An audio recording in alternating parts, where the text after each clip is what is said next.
Pour les gens qui ont apporté une contribution conséquente à notre objectif commun de lutter contre le régime nazi en Ukraine. Nous le savons, nous le rappelons et nous ne l'oublierons pas.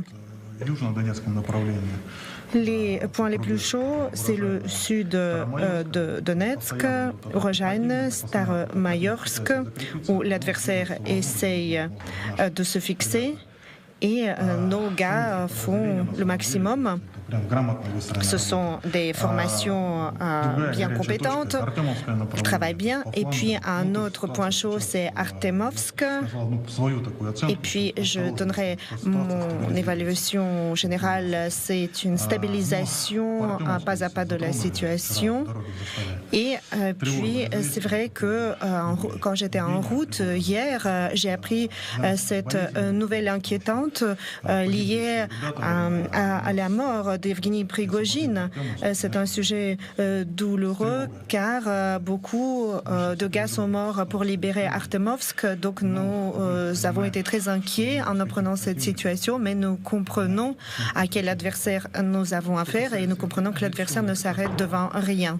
En ce qui concerne cette catastrophe aérienne, tout d'abord, je tiens à exprimer mes paroles de condoléances sincères aux familles de tous ceux qui ont péri. C'est toujours une tragédie et il est vrai que si là-bas, et d'après les données préliminaires, là-bas, il y avait des collaborateurs de l'entreprise Wagner, je tiens à noter que ce sont les gens qui ont apporté une contribution considérable à notre lutte commune contre le régime nazi en Ukraine. Nous le savons, nous le rappelons.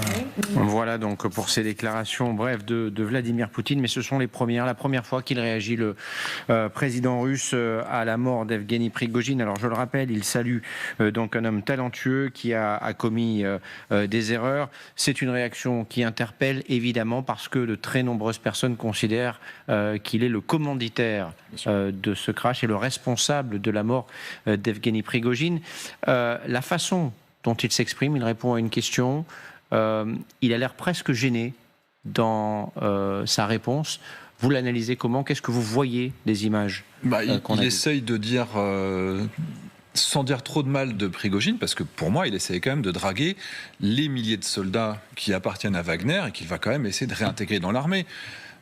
Au sein de Wagner, je vais presque dire qu'on leur a appris à détester Shoigu et Gerasimov. Donc dire à ces mêmes personnes, on a tué votre chef, et on va vous réintégrer dans une armée que vous détestez, qui ne vous a pas donné les munitions, qui vous a sacrifié par 40 000 morts, aurait eu Wagner juste pour prendre la ville de Bakhmut. Donc, morts et blessés. Donc c'est absolument colossal. Et aujourd'hui, leur dire, finalement, c'est des gens bien, Wagner, on les aime bien. Dommage, Prigojine était parti sur le mauvais camp. Mais là, on sent bien qu'il va essayer de rattraper tous ces hommes qui sont un potentiel militaire qui, aujourd'hui, il ne faut pas qu'ils partent dans la nature. Cette image est intéressante, c'est celle de Vladimir Poutine. Il a devant les yeux des photos, on ne sait pas ce qu'il regarde. Il ne regarde pas son interlocuteur quand il lui pose la question, quand il évoque Artemovsk, c'est-à-dire Bakhmut, et les combats qui ont eu lieu dans et autour de cette ville, qui ont été terribles, aussi bien pour les Russes que pour les Ukrainiens. Cette séquence, ces condoléances présentées par le président russe, vous les analysez comment ? C'est intéressant dans quel contexte Vladimir Poutine il s'exprime sur ça. Il fait cette déclaration presque malgré lui, parce que justement Pouchilin qui est en face de lui, qui est le chef de soi-disant de DNR, de République autoproclamée de Donetsk, qui sont des séparatistes, il évoque les efforts considérables justement de Wagner pour la prise de Bakhmut ou d'Artyemovsk.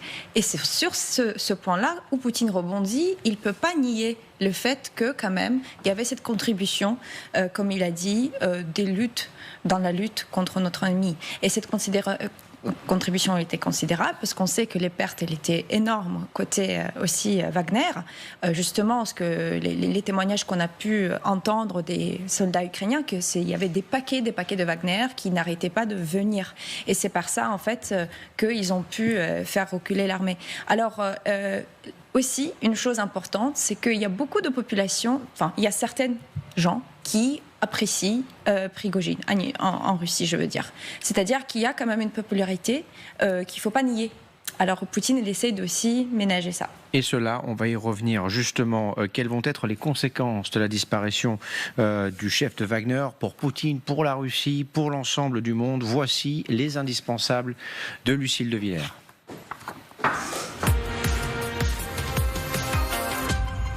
Bonsoir Lucille, merci d'être avec nous ce soir. Que s'est-il passé en Russie dans les heures qui ont suivi l'annonce du crash de l'avion, puis la mort d'Evgeny Prigojine? Eh bien, au même moment de l'annonce du crash de l'avion, les yeux du monde entier sont évidemment tournés vers Vladimir Poutine. Et voilà ce qui était diffusé sur toutes les chaînes publiques russes. Le chef du Kremlin à la tribune d'un gigantesque concert militaire scandé par la foule. Poutine est à Koursk, près de la frontière ukrainienne. Il célèbre le 80e anniversaire de cette grande bataille de la Seconde Guerre mondiale et prononce ces quelques mots. Écoutez. Вся тяжесть боев сегодня, как и в годы Великой Отечественной войны, лежит прежде всего на наших солдатах, на тех, кто на передовой, на сержантах, взводных, ротных, комбатах, на стрелках и саперах, разведчиках и связистах, на экипажах танков и боевых машин, на артиллеристах и летчиках. Все наши бойцы сражаются смело, решительно. Se battre avec fidélité, difficile de ne pas y voir un message. À la fin des commémorations, Poutine s'accorde même un bain de foule et on ne peut pas dire que le chef du Kremlin soit coutumier du fait. Quelques saluts, quelques poignées de main, il prend son temps. Cette scène nous en rappelle une autre du même genre. 4 jours après le putsch avorté d'Evgeny Prigojine, Poutine s'était adonné au même exercice. Pour lui, c'est un moyen de montrer qu'il a toujours la main. Est-ce qu'on a observé des signes de fébrilité ? En tout cas, des signes de prudence. Les médias russes affirment qu'une fois les commémorations terminées, Poutine se serait envolé vers la ville de Valdaï, dans la région de Novgorod, pour se réfugier dans l'une de ses demeures ultra sécurisées, comme s'il craignait quelque chose. D'autres affirment à l'inverse qu'il s'est retranché au Kremlin. Plusieurs comptes Twitter et Telegram, y compris occidentaux, reprennent ces images, présentées comme celles de son convoi de sécurité roulant à toute allure dans les rues de Moscou. Et puis, fait assez rare pour être souligné, on a appris aujourd'hui que la place rouge ne serait pas ouverte au public. Regardez ces images, on voit des files de barricades empêchant toute entrée. Annonce du musée historique de l'État russe. Aujourd'hui, la place rouge sera fermée sans plus d'informations. On ne connaît pas les raisons d'une telle décision. On ne sait pas non plus quand les restrictions seront levées. Faut-il y voir un lien direct avec la mort de Prigojine? La question se pose quand on sait que la place rouge a également été fermée au lendemain de la tentative de putsch, le 24 juin. Il y a 2 mois, jour pour jour. Elle n'a rouvert à l'époque que 18 jours plus tard, le 11 juillet. Et si Poutine prend tout cela au sérieux, c'est que les blogueurs ultranationalistes russes, ceux qu'on appelle les turbopatriotes, ont formulé des menaces envers son pouvoir. Si l'information sur la mort de Prigojine est confirmée, nous dit l'un d'entre eux, nous organiserons la 2e marche de la justice à Moscou. Il vaut mieux qu'il soit vivant, c'est dans votre intérêt. Autre exemple, il ne fait aucun doute que si dans une affaire aussi médiatisée, on décide de cacher complètement l'épave, de classer l'enquête et de ne rendre publique aucune donnée objective, nous devrons réfléchir très sérieusement à la suite. Voilà pour la situation à Moscou. Quelles sont les réactions à la télévision russe ? Eh bien, clairement, ça ne fait pas la une des journaux télévisés des chaînes publiques. La chaîne d'information en continu Rossiya 24, par exemple, contrôlée par l'État parmi les plus grandes chaînes de Russie, ouvre son journal de 6 heures ce matin avec les commémorations de Koursk, puis le sommet des BRICS. Et ce n'est qu'ensuite que la mort d'Evgeny Prigojine apparaît sur les écrans. Ce n'est que le 3e titre. On l'écoute. Росавиация опубликовала списки людей, оказавшихся на борту частного самолета, который разбился в Тверской области. Среди 7 пассажиров значится Евгений Пригожин. Спецкомиссия ведомства занимается расследованием. Et le plus frappant, selon ce que l'on a pu observer, c'est que depuis 10 heures ce matin, sur cette même chaîne, plus un mot sur le chef de Wagner. Seuls les propagandistes prompts à commenter ce genre d'événements y ont consacré du temps. Vladimir Soloviev, que l'on cite souvent ici, balaie ce matin d'un revers de main toute implication du Kremlin, comme on pouvait s'y attendre. Écoutez-le. Поэтому никакой угрозы Путина Вагнер не представлял. Путин дал слово, он их простил. Путин никогда не был замечен в том, чтобы он нарушил данное слово. Путин человек репутации. То есть все, что пишут западники, не имеет никакого отношения к тому, как рассуждает Путин, как он мыслит. Были бы возбуждены уголовные дела. Qu'importe les événements, on a aperçu de nouveau Vladimir Poutine au sommet des BRICS il y a encore quelques heures. Il a pris la parole à ce moment-là, sans évoquer la mort d'Evgeny Prigojine.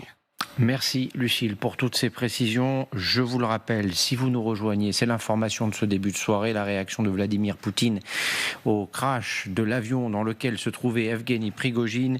Vladimir Poutine, le président russe, qui salue ce soir un homme talentueux en la personne de l'ex-chef de Wagner, un homme qui a commis des erreurs. Vladimir Poutine qui adresse ses condoléances aux familles et qui promet que l'enquête ira jusqu'au bout.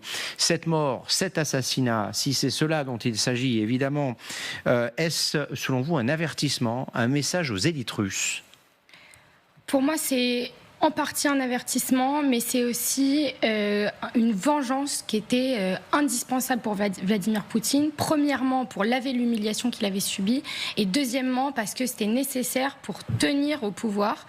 Nécessaire pour laver l'humiliation parce que clairement son image avait été dégradée par les chars de Wagner et les hommes de Wagner qui montaient vers Moscou, et que quand on est humilié, on perd la face, et quand on perd la face, on ne peut plus agir selon l'image à laquelle on prétend.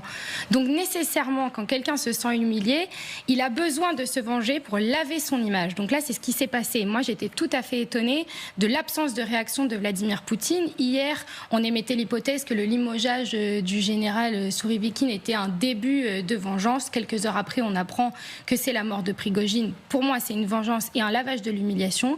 Et deuxièmement, c'était nécessaire pour tenir son pouvoir autoritaire, parce qu'un gouvernement autoritaire à qui on désobéit aussi facilement, c'est le début de la fin.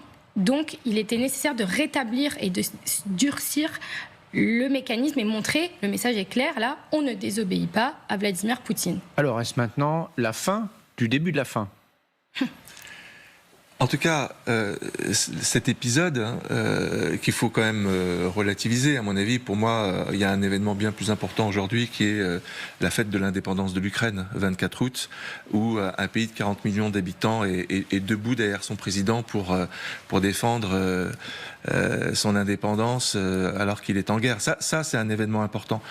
Le micro-événement de la mort de Prigojine, ça n'est qu'un épisode dans la lutte de clans mafieux en Russie, et il y en aura d'autres encore. Je crois qu'il faut vraiment qu'on réalise que la Russie montre, et c'est ça le message aux élites, pour moi, qu'elle n'est plus un État, que c'est vraiment un clan mafieux qui s'est opposé à un autre clan mafieux et qui, du coup, a été puni pour sa volonté de rébellion le 24 juin dernier. On va en avoir d'autres, des cas comme ça, puisque d'après ce qu'on peut lire sur Telegram, si Prigojine a pris le risque d'aller en Russie, c'est parce qu'il voulait contester, et son avion justement partait de Moscou pour aller à Saint-Pétersbourg. On se demande si c'était pas pour rencontrer Vladimir Poutine. Et l'une des hypothèses, c'est de se demander si c'était pas quelques jours après sa vidéo dans le désert en Afrique, pour contester le fait que l'État russe a décidé de remplacer Wagner en Afrique par un certain nombre de sociétés, et notamment la société Convoy, qui est dirigée par... On va revenir sur l'avenir de Wagner, parce que ça aussi, ça voilà. Ça non, mais ce que mérite je veux du dire, temps. c'est que l'énigme, c'était de savoir pourquoi il était en Russie. Et il était en Russie parce que c'était un groupe mafieux qui voulait garder son marché et qui voulait faire pression sur le président, et qui n'a pas obtenu ça. Bon, mais ça, je dirais, c'est un micro-épisode dans une lutte de clans qui va ne faire que grandir dans les prochaines semaines, dans les prochains mois. Mais pour la moi, façon Poutine dont est affaibli. Tout cela est fait, c'est relativement impressionnant. Il y avait, 1000 moyens de se débarrasser d'Evgeny Prigojine, la façon doit nous dire quelque chose. Et surtout, peut-être, vous évoquiez ce message à l'élite russe, aujourd'hui, Vladimir Poutine, fragilisé les 23 et 24 juin dernier, s'est remis en selle. Qui peut encore oser contester son leadership en Russie aujourd'hui ? Je pense qu'il y a un effet très important de démonstration de ce qui arrive à des personnes qui désobéissent. Parce que depuis 2 mois, je pense qu'on se posait les questions, mais qu'est-ce qui va arriver avec Prigojine ? Parce que finalement, il n'a pas vraiment été puni. Soi-disant, il s'est réfugié en Biélorussie. Après, voilà, on l'a revu peut-être en Afrique. Et là, on voit cette massacre vraiment spectaculaire. Et je pense que c'est tout l'essence en fait du régime de Poutine. Je pense aussi qu'on rentre dans une nouvelle phase de virage de clous, si vous voulez, où le régime il devient de plus en plus autoritaire, où effectivement toute désobéissance, tout manque de loyauté, elle sera punie d'une manière très forte. Et ça, c'est une démonstration que Poutine a fait pour toutes les personnes qui pourrait être tenté de ne pas, par exemple, obéir à ses ordres et de ne pas suivre cette lignée qu'il a tracée, c'est-à-dire quoi qu'il essaiera de faire en Ukraine. Je pense qu'un des messages qui est dirigé aux élites également, qui est entretenu par le doute autour de la mort de Prigojine, c'est « avec moi, vous ne saurez jamais ». Il entretient une sorte de doute entre amis et ennemis. Donc, et c'est ce qui se passe avec Prigojine, entre héros de la nation et traître de la nation. Et en fait, pour moi, là, il le tue. On est quasiment certain qu'il a quelque chose à voir avec la mort de Prigojine, mais il va derrière donner ses condoléances et il garde cette espèce de doute qui entretient une paranoïa. Et à mon sens, cette paranoïa, c'est ça qui tient les élites russes. Cette ambivalence dont on parlait tout à l'heure, Evgeny Prigojine a été un proche de Vladimir Poutine. Il faisait partie des cercles rapprochés. Pendant des années, ils viennent de la même ville. Ils se sont rencontrés tous deux lorsqu'ils n'étaient rien ou presque. Et là, dans le message de ce soir, il allie 2 mots. Un homme talentueux, ce n'est pas forcément comme cela que l'on parle de quelqu'un qu'on vient de faire assassiner. Si c'est le cas, évidemment, l'enquête nous le dira ou pas. Et un homme qui a commis des erreurs. Est-ce un moyen de dire aux élites russes, quelle que soit votre valeur pour moi, pour le régime, si vous me trahissez, on se débarrassera de vous? Mais, bien évidemment. Il a été accompagné par Prigojine pendant suffisamment longtemps pour dire j'ai de bonnes raisons d'avoir été accompagné par lui, puisqu'il était bon pour ce que je lui demandais de faire à cette époque-là. Gérer l'Afrique, se battre en Ukraine, réussir à militer pour avoir des milliers de personnes qui acceptent de mourir pour cette cause dans des conditions absolument effroyables, parce qu'il fallait les envoyer au front quand même. Donc il ne pouvait pas dire il a toujours été mauvais, puisqu'à un moment, il lui a été utile. Mais finalement, à partir du moment où il passe dans le côté obscur, à ce moment-là, c'est fini. Et cette purge qui a commencé avec des dizaines et des dizaines d'hommes qui sont tombés de leur balcon, noyés dans leur piscine, ils s'étranglent avec leur gâteau. Certes, c'est une façon un peu plus visible de le faire. Et oui, parce que lui, son crime avait été encore pire, puisqu'il avait été jusqu'à s'opposer militairement avec ce raid qui était quand même absolument incroyable. À l'époque, il avait déçu tout le monde, en fait, Prigojine. Il avait déçu nous, parce qu'on espérait qu'il aille jusqu'au bout. Il avait déçu ses propres hommes quand il avait fait demi-tour. Il avait déçu Poutine, évidemment, et les pro-russes. Donc, finalement, tout le monde le détestait. Mais il y avait quand même, finalement, des gens qui, aujourd'hui, se reconnaissent en Prigojine. Ils l'aiment bien. Ses militaires sont toujours avec lui. Et c'est pour ça qu'ils ne peuvent pas le descendre à 100%. Oui, ils l'ont tué parce qu'il a trahi. Mais il laisse une chance à ceux qui l'ont suivi, peut-être, la rédemption. Et Poutine acceptera qu'ils viennent vers eux. Je crois que dans la mise en scène qui a été présentée tout à l'heure, où manifestement on a demandé à Denis Pouchiline de poser le sujet sur la table en parlant de Prigojine, il y a une volonté de propagande du côté du Kremlin. Et je pense que les élites ne sont pas dupes. Parce que Pouchiline, on sait bien que c'est un nobody, c'est quelqu'un qui n'a rien fait et qui n'avance pas dans le Donbass. Il parle de Artyomov, c'est-à-dire de Bakhmout. Et on sait bien qu'aujourd'hui, Bakhmout, c'est plutôt du côté ukrainien qu'on essaye aujourd'hui d'avancer du côté de Bakhmout. Autre épisode, la bataille de Koursk, mai 1943. La plus grande bataille de chars de l'histoire. Voilà, l'été 43. Oui. Voilà, ça a été une très grande bataille de chars et l'Union soviétique a gagné la bataille de Koursk. Alors qu'aujourd'hui, on voit au contraire que la Russie est sur la défensive.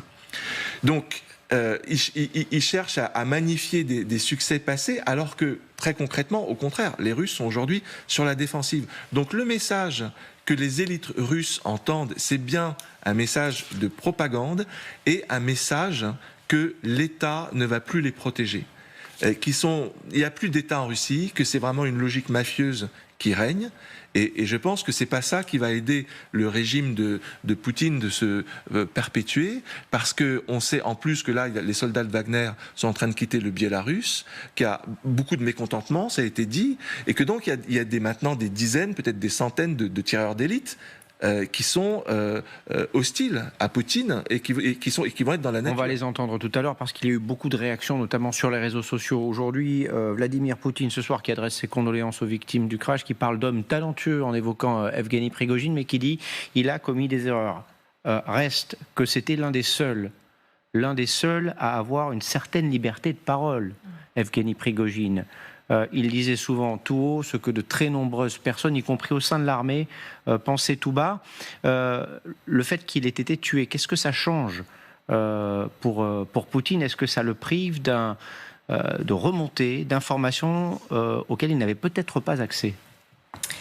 Je pense que la mort, le choix de tuer Evgeny Prigojine n'a pas été un choix facile, parce que je pense qu'à plusieurs niveaux, Poutine dépendait d'Evgeny Prigojine. Il me semble qu'on en parlera tout à l'heure, mais notamment en Afrique. Je pense que c'était un pilier de l'influence russe en Afrique, et que ça expliquerait peut-être ces 2 mois de délai, finalement, pour cette vengeance et cette réaction de Poutine. Je pense qu'il a réfléchi et mesuré les effets que ça pourrait avoir. Et je pense que ça explique aussi la réaction ambiguë de Poutine. Ça a été dit, il faut pas blesser les hommes qui sont fidèles à Evgeny Prigojine. Il faut faire attention à ne pas se mettre à dos une partie de la population qui défendait Evgeny Prigojine. Il faut voir qui va remplacer Evgeny Prigojine et qui va pouvoir récupérer les rôles qu'il avait, entre autres dire ce que d'autres ne pouvaient pas dire. C'est toutes ces questions que je pense que Vladimir Poutine s'est posées avant de passer à l'acte, et je pense qu'il se les est posées. La Russie est en guerre, hein, c'est important de le rappeler.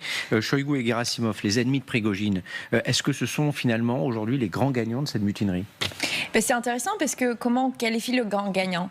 Wagner, ce qu'il possède, je veux dire Prigojine, ce qu'il possédait, c'est plutôt Wagner et tous les hommes et les capacités de déployer des hommes dans différents terrains où la Russie avait besoin. Concrètement, ce qui se passe, c'est que depuis déjà quelques mois, avec la nouvelle loi en Russie, c'est désormais le ministère de l'armée qui peut recruter dans les prisons, par exemple. Wagner, il peut plus le faire. Alors, il y a effectivement, si vous voulez, la reprise de main qui a déjà commencé depuis un petit moment par le ministère des Armées. Effectivement, ministère de la Défense, la Shoigu, vous le voyez, c'est le ministre. Effectivement, je pense qu'il y a un jeu très important de force et aussi pour Shoigu de se dire, écoutez, nous, l'armée, on n'est pas non plus humiliés. Parce que ce que Prigojine disait, c'est il humiliait vraiment l'armée régulière russe en disant, voilà, eux, ils n'arrivent pas à faire ça, nous, on arrive à faire avancer